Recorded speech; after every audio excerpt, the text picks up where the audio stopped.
Good after 2:30 p.m. in the central time zone. Today we're working on an extension cord splice. Extension cord got cut, and I'll show you what we got going.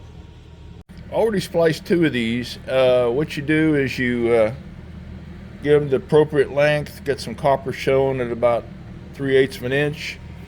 I got this kit from Amazon. It's got different sizes. It's got a heat shrink with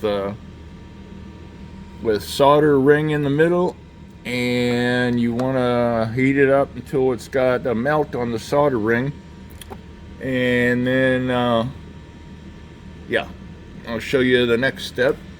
Here we have a blue sized, and you just push it in there until it's through the solder ring, and the other side as well. So the solder ring is over the copper. All right, I'm splicing the black wires last. As you can see, I pushed it in.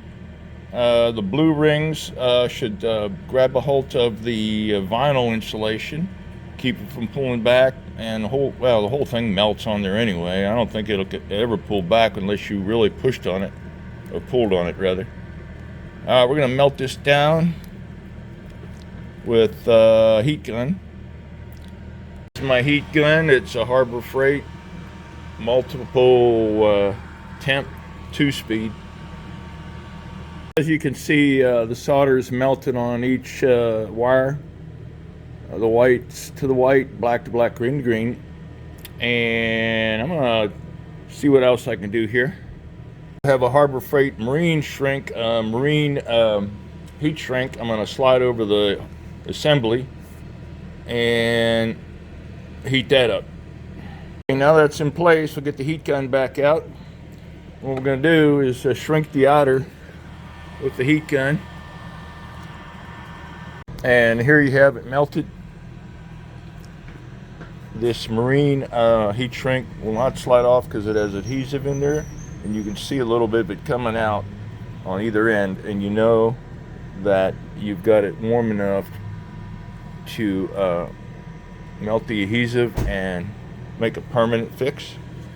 I had a layer of electrical tape only because this is going to be dragged around on concrete outside.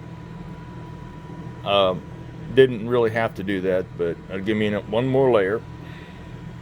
Cheap ohm meter, you want to see if there's any continuity short between the two prongs and the third ground prong.